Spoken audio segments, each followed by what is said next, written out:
है और बेला ना है, मतलब अब समय नहीं रहा। बेला माने समय। तुरंत उनके मन में एक धक्का सा लगा सेठ जी के मन में कि हम तो ये सब व्यापार बिजनेस जुटे हुए, अब कहाँ रास्ता, अब कहाँ समय बचा, अब समय कहाँ बचा। तुरंत उन्होंने सब मुनियों को हवाले किया, लड़के को बुलाया और सौंप दिया कि अब हमारे पास अब समय नहीं बचा। ये व्यापार करते करते जीवन बीत गया। अब दूसरा व्यापार जो आने वाला है उसके बारे में कोई चिंता करनी है, और वो जो व्यापार आने वाला है वो जीवन का असली व्यापार तो वही है। ये तो नकली व्यापार में हम जुटे हुए थे। इस व्यापार ने जो हमने कमाया,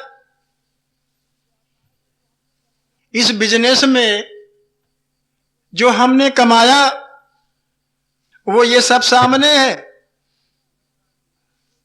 वो सब यही रह जाएगा, वो उस व्यापार में नहीं लगेगा। अब जो व्यापार आगे आने वाला है वो ये सब उस व्यापार में कतई नहीं लगेगा। और लगेगा क्या, इस व्यापार को करने में जो हमने गंवाया है या पाया वो लगेगा। इसलिए अब और बेला ना आए। क्या व्यापार में करते हुए हम भजन नहीं कर सकते? क्या व्यापार करते हुए, बिजनेस करते हुए हम राम का नाम नहीं ले सकते? क्या व्यापार करते हुए हम सत का संग नहीं कर सकते? जो सत हमारे अंदर मौजूद है, वर्तमान है, हर वक्त है, कभी हमसे हट नहीं सकता, उसका हम स्मरण नहीं कर सकते। तो अब कौन समय आएगा कि जब हम व्यापार बंद करेंगे तब हम स्मरण करेंगे? पता नहीं, उस समय आएगा भी नहीं आएगा कि हमारा जीवन इसी में शेष हो जाएगा, भी कोई नहीं जानता। कोई कहता है जब अच्छे गुरु मिलेंगे तब हम सत्संग करेंगे, कोई कहता है कि जब अच्छे गुरु मिलेंगे। अच्छे की परिभाषा पूछो भाई क्या है? देखने में अच्छे हो, सुनने में अच्छे हो, काहे में अच्छे हो? क्यों भैया? जब अच्छा कोई गुरु मिलेगा तब हम सत्संग करेंगे। अरे गुरु तो गुरु, ये तो जरूर है कि गुरु कीजिए जानकर और पानी पीजिए छान के, तो सही है, लेकिन गुरु तो गुरु, कुछ ना कुछ तो बताएगा वो। अगर गुरु है तो कुछ ना कुछ बताएगा, तो हमारा क्या नुकसान हो जाएगा? और एक बात बताओ, सबसे बढ़िया बात जो है, कोई नहीं जानता और सब जानते हैं। कोई नहीं जानता और सब जानते हैं कि सबसे अच्छा और सबसे बड़ा गुरु अपने अंदर अपनी आत्मा। तुम्हारी आत्मा क्या बोलती है? आत्मा से पूछो, सबसे सच्चा और सबसे सच्चा गुरु वही। क्यों गुरु के चक्कर में पड़ते हो? अपनी आत्मा से पूछो क्या कह रही है। सबसे कोई भी काम अगर करने जाते हो, सबसे पहले आत्मा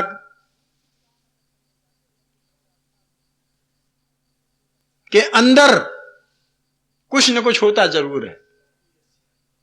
चाहे आप पाप कर्म करो, चाहे आप पुण्य कर्म करो, आत्मा के अंदर कुछ न कुछ होता अवश्य। चाहे जो कुछ होता हो, आप उसको भले ना माने। पुण्य कर्म करते हो, आत्मा कहती है आप भले ना मानो। पाप कर्म करते हो, आत्मा कहती है आप भले ना मानो, लेकिन वो कहता जरूर। ठीक, कोई अब पता नहीं, अब अच्छा गुरु नहीं मिलेगा सत्संग नहीं करेंगे। अच्छा गुरु नहीं मिलेगा तो भजन नहीं करेंगे। अच्छा गुरु नहीं मिलेगा तो भगवान का स्मरण नहीं करेंगे। अरे स्मरण करना शुरू कर दो, स्मरण करो, गुरु आप ही आप चल के आएगा। बड़ी विचित्र बात है, गुरु आप ही आप चल के आता है। गुरु को कहीं ढूंढना नहीं पड़ता, गुरु तो आप ही आप चल के आता है। अपने अंदर कशिश होनी चाहिए, अपने अंदर विश्वास होना चाहिए, अपने अपने श्रद्धा होनी चाहिए। दो गुरु खींचता हुआ चला आता है। अब ज्यादा भी सुनाएंगे तो देर हो जाएगी, वो दृष्टांत वगैरह। बहरहाल सत्य बात तो यह है कि गुरु को कहीं खोजने नहीं जाना है, गुरु तुमको खोज रहा है। अगर कहीं गुरु है तुमको वो खोज रहा है। बड़ी विचित्र बात हमने कही, लेकिन ये सत्य है कि गुरु तुमको खोज रहा है। तुम गुरु खोज रहे हो, गुरु तुमको खोज रहा है। हमने अपने संस्मरण आपको सुनाए, हमको खोजा गया, हमको खोजा गया, जबरदस्ती बुलाया गया और कहा गया कि तो तुम भूले हो करो, सेवा करो, सत्संग करो। क्यों छोड़ दिया तुमने? क्यों भाई? हम तो इसमें जंजाल में फंसे, लेकिन गुरु ने हमको बुलाया, कहा कि सेवा करो, सत्संग करो। अपना क्यों छोड़ दिया तुमने? अपना जो तुम्हारा उद्देश्य था जीवन का, क्यों छोड़ा? हम तो गुरु के पास चल के नहीं गए, गुरु हमारे पास चल के आया, बुलाया, उसने शिक्षा दी हमको। क्यों?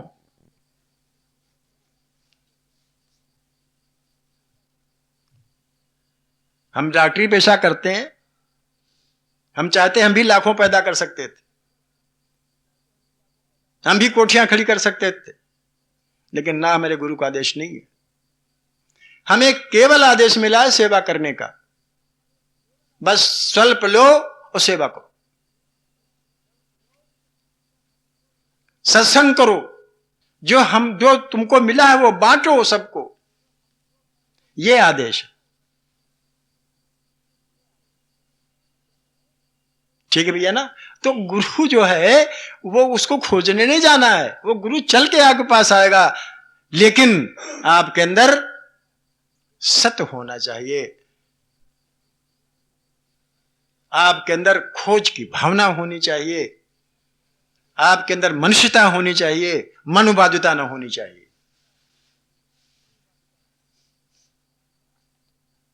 जिन खोजा तिन पाइया, गहरे पानी पैठ। हम किनारे खोजो, कहां कोई मिलेगा? जरा गहरे बैठो तो देखो मिलता कि नहीं मिलता।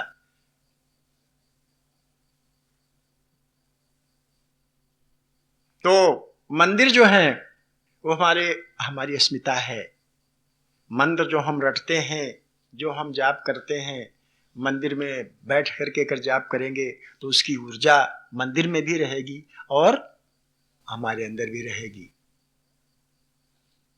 उसको हम कभी न भूलें। तो पूजा के विषय था कि पूजा हम करते तो अवश्य हैं।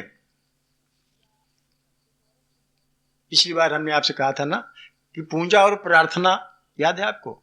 हम कह रहे थे पूजा और प्रार्थना, हम पूजा भी करते हैं और प्रार्थना भी करते हैं।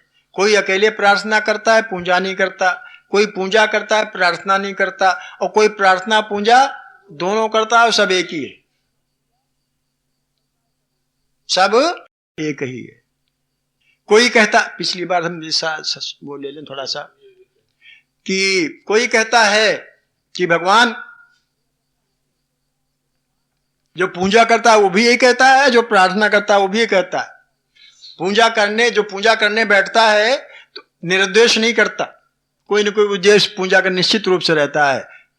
ऐसा ही कोई मिल जाए सौभाग्यशाली, हजारों में एक, जो निष्काम भाव से कोई पूजा करता हो। नहीं, कोई न कोई कामना निश्चित रूप से रहती है उस पूजा के पीछे, उस प्रार्थना के पीछे।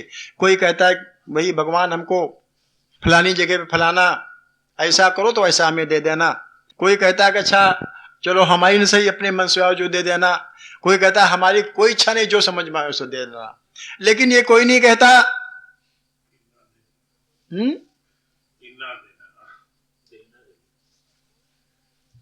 कोई पूजा ऐसे नहीं करता, कोई प्रार्थना ऐसी नहीं करता। कैसी? कि भगवान ऐसा कुछ करो कि तुम्हारा स्मरण निरंतर मेरे हृदय में होता रहे। कोई ऐसा नहीं बोलता। और सबसे ऊंची पूजा, सबसे ऊंची प्रार्थना यही है कि भगवान ऐसा कुछ करो कि 24 घंटा 8 पहर निरंतर तुम्हारा स्मरण हमें होता रहे, तुम्हारी कृपा हमें मिलती रहे। हम तो भगवान संसार कृपा तो चाहते हैं, कि फलाने नेता कृपा कर दें, क्या कहते नहीं, या फलाने फलाने वो हमारे पर कृपा कर दें। लेकिन ये भूल जाते हैं गोस्वामी जी की बात कि जा पर कृपा राम की होई ता पर कृपा करे सब कोई। राम की कृपा नहीं कोई ढूंढता, भगवान कृपा कोई नहीं ढूंढता, सब इधर उधर कृपाएं ढूंढा करते हैं। अगर राम की कृपा हो गई सभी कृपा करने लगते हैं, लेकिन राम कृपा कोई नहीं चाहता। तो सबसे पहली बात हमें यह प्रार्थना करनी चाहिए कि भगवान ऐसा कुछ करो कि हर समय तुम्हारा ध्यान हमारे हृदय में अंदर होता रहे, जिससे कि हमारा अच्छा उसमें एक बहुत बड़ा फायदा है। हमने आपसे बताया था ना, एक बार याद है आपको बताया हमने कि जो भावना अपने अंदर दृढ़ हो जाती है वो निरंतर बनी रहती है। अगर ये अंदर अपने बात यह है कि हम संसारी हैं, हम संसारी हैं और हम साधक भी हैं, तो अगर संसारी वाली भावना दृढ़ हो गई तो जो साधना करते हैं वो भी संसारी होती है, वो साधना भी संसार को लेकर के ही होती है। और जिसकी भावना ये दृढ़ हो गई कि हम साधक हैं, तो वो संसार की बात करता है तब भी वो साधना ही होती है, वो साधना नहीं भूलता, चाहे संसार की बात जो भी करता है। बात ठीक है ना? जो मन में ये दृढ़ कर लेता है भावना कि हम तो साधक हैं, तो वो संसार काम करता रहता है और साधना होती रहती है, वो कभी चूकता नहीं, क्योंकि उसके अंदर एक भावना दृढ़ हो गई कि हम साधक हैं।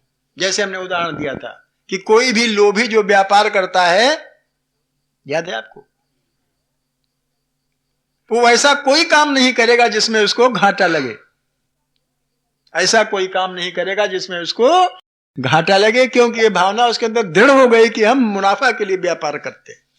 ठीक इसी प्रकार से अगर जो साधना में जुट जाता है कि हम साधक हैं, फिर ऐसा कोई काम नहीं करेगा जो साधना में बाधा पड़े। हम आप सब जब तब पूजा पाठ करते हैं, ये क्रिया है, कर्म है। पूजा पाठ करना, जब तब करना, स्वाध्याय करना, और क्या नाम, मंदिर जाना, गुरु की सेवा करना, ये सब पूजा पाठ इस प्रकार हम लोग किया करते हैं। लेकिन एक बात और होती है कि हम पूजा पाठ किस भावना को लेकर कर रहे हैं। एक जब तब यज्ञ होता है किसी को अनिष्ट पहुंचाने के लिए, हम अनुष्ठान कर रहे हैं, तप कर रहे हैं, यज्ञ कर रहे हैं, जाप कर रहे हैं, काहे के लिए? तामसी विचारधारा, तामसी भाव कि फलाने का अनिष्ट हो जाए, वो भी पूजा ही, उसका भी नाम पूजा है, उसका भी नाम जप है, उसका भी नाम अनुष्ठान है, उसका भी नाम तप है। लेकिन उस भावना क्या है? अनिष्ट हो जाए। और एक पूजा और अनुष्ठान हो, तप काहे होता है कि हमें पुत्र प्राप्त हो जाए, हमें ये ऐसा प्राप्त हो जाए, हमें ये मिल जाए, हमें वो मिल जाए। ये राजसी विचारधारा, ठीक है ना? और एक और पूजा तप होता, अनुष्ठान होता है, उसमें यह होता है कि हमारा ध्यान निरंतर भगवान में लगा रहे। ये सात्विकी पूजा है। भाव भेद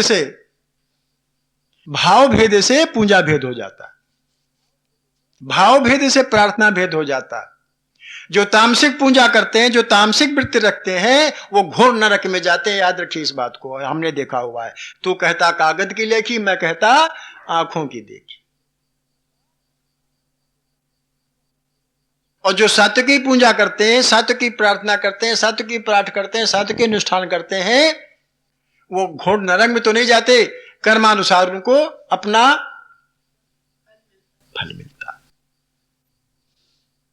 भाव प्रधान होता। क्रिया तो है ही है, लेकिन क्रिया के साथ साथ भाव प्रधान होता। अगर भाव प्रधान न होता, एक उदाहरण बता देता हूं आपको, आप लोगों ने भी सुना होगा, लेकिन हम सब दूसरे रूप में सुनाई देते हैं। सुना होगा आपने। लेकिन उसके दूसरे रूप में आपको बताते हैं कि एक भक्त था, वो एक पीपल पेड़ के नीचे बैठा अपना साधन कर रहा था, भगवान ध्यान कर रहा था, जब तब पूजा इत्यादि सब कर रहा था। उधर से नारद जी निकले, जैसे हमारे यहाँ शंकर पार्वती निकलते हैं दुख सुख जानने के लिए, तो वैसे ही नारद जी निकल पड़े। हमारे यहाँ पुराणों में ऐसा नारद जी बहुत निकलते हैं, जैसे शंकर पार्वती निकलते हैं ना, वैसे नारद जी भी निकलते हैं, वो सब जगह घूमते हैं, वो भी निकल पड़े। भक्त ने पूछा भगवान, वो नरस निकले तो नारद जी सामने आए, तो उसने देखा, नमन किया, पूछा नारद जी कहाँ जा रहे हो? उन्होंने कहा भगवान के पास जा रहे हैं। मरने नहीं जा रहे हैं भगवान के पास जाना मरना नहीं, मतलब वो भगवान से मिलने जा रहे हैं। मानो भगवान कोई आदमी है, राजा उनसे मिलने जा रहे हैं। खैर पौराणिक कथा है तो उसको हम क्यों, मेरा इसका मतलब को अवंतर कुछ और है। उन्होंने कहा भगवान से मिलने जा रहे हैं। कहीं भैया भगवान से मिलने जा रहे हो? भगवान से मिलने की हम भी कोशिश कर रहे हैं, प्रार्थना कर रहे हैं, बैठे हैं यहाँ पर, लेकिन आपकी गति है भगवान से मिल लेने की, तो भैया आप मिलो, लेकिन हमारे बारे में बता कर लो भाई कि हम कब भगवान से बहुत दिन से जब तब पूजा पाठ इत्यादि कर रहे हैं, हमारी कब भेंट होगी भगवान से, पूछ लेना जरा से। भाई नारद चले गए, पूछा उन्होंने जाके भगवान से, मिले, उन्होंने वही सब किताब जो पुराणों में कहे, मैं नारद क्या हाल चाल ये वो, उन्होंने कहा सब ठीक है, लेकिन एक बात हमसे आपसे पूछनी है। एक आपका भक्त है, उसने एक बात हमसे पूछी, वो आपसे पूछ रहे हैं। उन्होंने कहा क्या? उन्होंने कहा वो जब तक प्रार्थना कर रहा है, पीपल पेड़ नीचे बैठा हुआ, आपका ध्यान लगातार कर रहा है, जब तक पूजा पाठ सब कर रहा है, तो वो पूछता है कि भगवान के दर्शन कब होंगे। थोड़ी देर तक भगवान चुप रहे, जैसे आप पूछते हो किसी तांत्रिक से जाकर के कब होगा, तो फिर चुप हो जाता है पहले, उसके बाद सोच के बताता है। तो भगवान भी चुप हो गए। उसके बाद उन्होंने सोच बताया, कहा भाई देखो ऐसी बात है कि वो उससे कह देना कि भाई दर्शन तो जरूर होंगे, लेकिन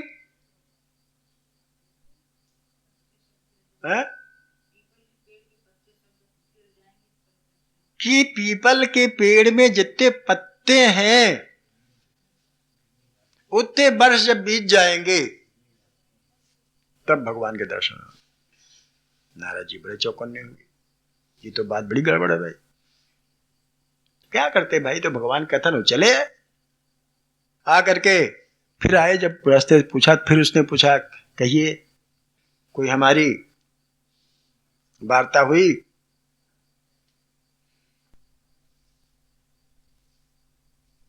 एक गोस्वामी जी का पद है, वो भूल गए, कोई करुण कथा चलाए कि बहुत अच्छा सुंदर पद है।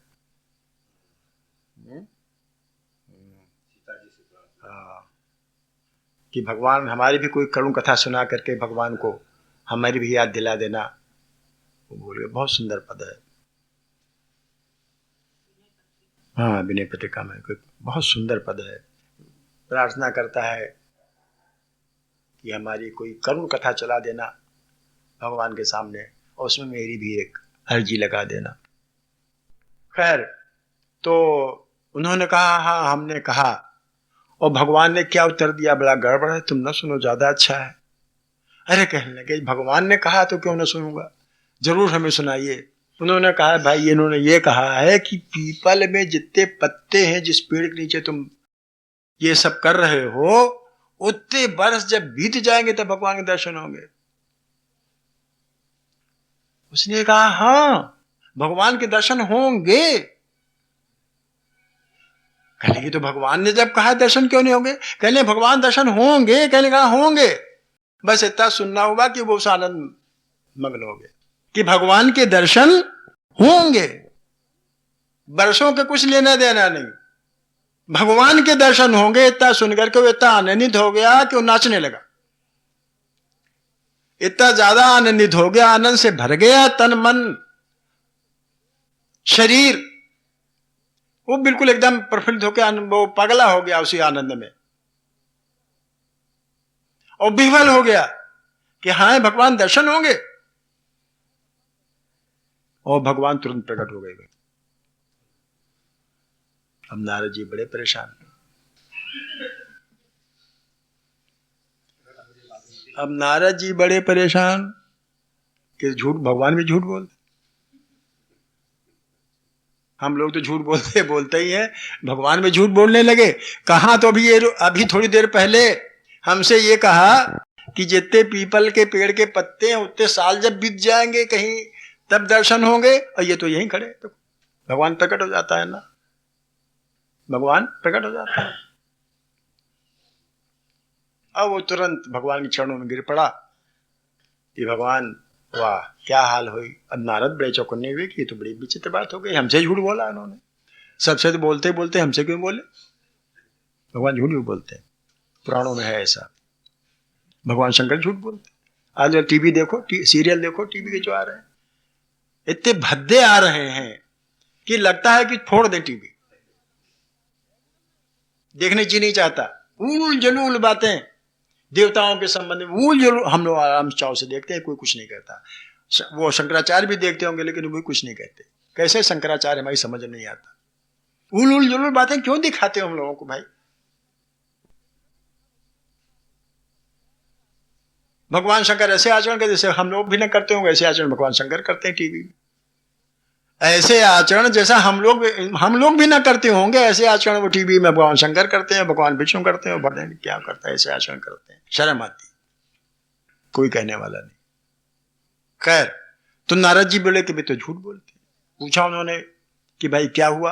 आप तो कहते थे कि इतने वर्ष बीत जाएंगे। तो भगवान बोले तुम्हारी समझ में बात नहीं आएगी। क्या इसमें क्या कहने, तो ये रहस्य तुम नहीं समझ। अरे कह नहीं भगवान, कम से कम हमको तो बता ही दीजिए, हम आपके आगे पीछे घुमा करते हैं, हमको तो परमिशन दिला ही दीजिए कम से। हाँ समझो में परमिशन दिला दीजिए।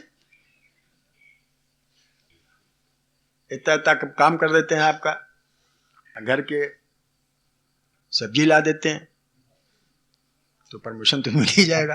खैर, तो उन्होंने कहा अच्छा अगर रहस्य जानना चाहे तो ये सुनो कि देखो जब ये पूजा पाठ कर रहा था, जब कर रहा था, अनुष्ठान कर रहा, तब कर रहा था, तो इसके हृदय में क्रिया प्रधान थी, क्रिया प्रधान थी। अब इसके अंदर क्रिया छूट गई, भाव प्रधान हो गया। अब इसके अंदर क्रिया छूट गई, अब भाव प्रधान हो गया। भाव के भूखे हैं भगवान। भगवान जो होता है वो तुरंत दर्शन देता है, लेकिन भाव होने चाहिए। भगवान तुरंत दर्शन माने जानते हो क्या होते हैं? दर्शन माने देखना नहीं होता। फिलॉसफी जिसे अंग्रेजी में कहते हैं नहीं, उसे हिंदी में कहते हैं दर्शन। दर्शन माने अनुभव करना या समझना। दर्शन माने अनुभव करना या समझना। जैसे ही भावना बदल जाती है, जैसे ही क्रिया समाप्त हो जाती है, अंदर भगवान तो मौजूद है। हमारे लोग देख नहीं पाते, समझ नहीं पाते, अनुभव नहीं कर पाते। अंदर तो मौजूद है, उसको कहीं आना जाना थोड़े है, उसको कहीं आना जाना नहीं है। जैसे दीपक जल रहा है, उसको ढक दीजिए आप, क्यों भाई? तो प्रकाश नहीं दिखाई देगा, ढका हुआ नहीं दिखाई देता है। जैसे भी सब बंद हो और यहां हम लोग बात कर रहे हैं, सब दरवाजे खिड़की बंद के, प्रकाश बाहर नहीं जाएगा। जिसके क्या प्रकाश नहीं है, प्रकाश है, बाहर नहीं जा रहा। अंदर आत्मा है, आत्मा के रूप में परमात्मा मौजूद है, अनुभव नहीं कर पा रहे। और जैसे ही आनंदातिरेक हुआ वैसे भगवान का अनुभव हुआ, क्योंकि भगवान सच्चित और आनंद है। भगवान क्या है? सत, चित और आनंद। अगर आनंद मिल गया तो भगवान मिल गया। और वो कैसा आनंद होता है? आजकल का आनंद नहीं,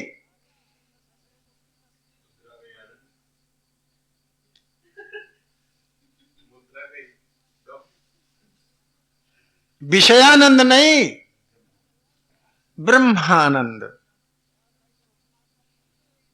जब हृदय में आनंदातिरेक हो जाता है, आदमी बेबल हो जाता है, आंखों से आंसू झरने लगते हैं, हृदय गदगद हो जाता है, गले से बोल नहीं निकलता, गले से कंठ से बोल नहीं निकलता, आंखों से आंसू झरझर बहने लगते हैं,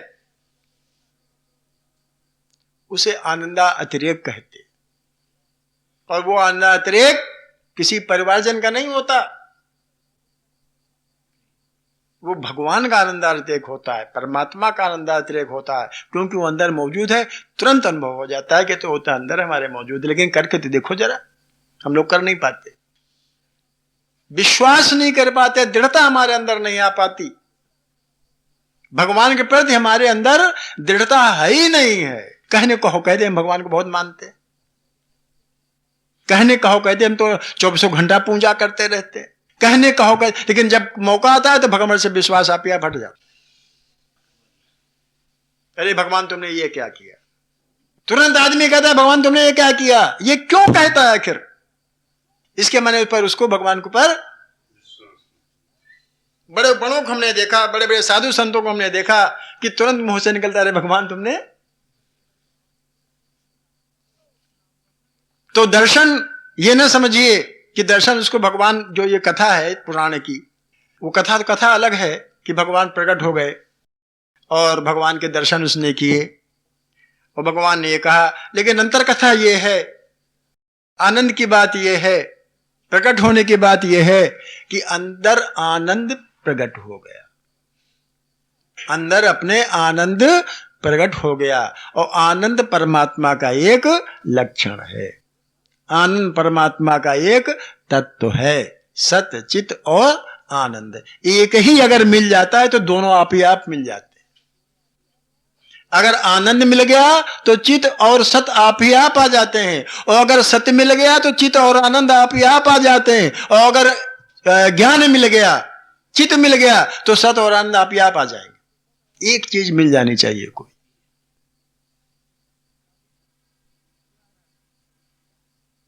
तो वहां क्रिया नहीं प्रधान है, वहां हो गया भाव प्रधान। अभी हमने उदाहरण दिया नहीं कि तामसिक अगर भाव है, क्रिया वही हो रही लेकिन भाव तामसिक है, आदमी नरक, घोर नरक में जाता है।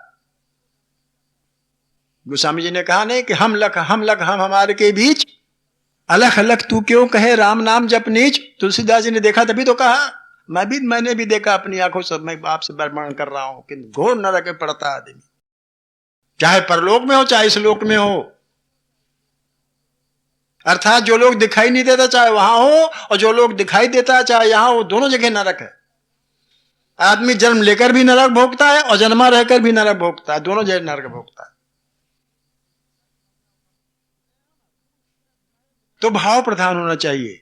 हम जब जो भी पूजा इत्यादि करते हैं, तप करते हैं, जप करते हैं, स्वाध्याय करते हैं, अनुष्ठान करते हैं, जो भी कुछ करते हैं, उसके पीछे भावना प्रधान होनी चाहिए कि हम किस भाव से भगवान को भज रहे हैं, हम किस प्रकार से भगवान का आवाहन कर रहे हैं, हम किस प्रकार से भगवान का दर्शन करना चाह रहे हैं, हम किस प्रकार से भगवान को पा सकते हैं। ये भावना जब तक दृढ़ अपने अंदर नहीं होगी, दृढ़ विश्वास जब तक नहीं होगा, तब तक आप कुछ भी करते रहो, कोई पूजा करते रहो, कोई प्रार्थना करते रहो, उसका कोई नतीजा नहीं निकलता है। और यही लोग होते हैं, यही करते हैं ना। फिर अंत में कहते हैं कि हमने तो जन्म भर एकादशी साधी, कुछ नहीं हुआ। तुमने एकादशी कहां साधी?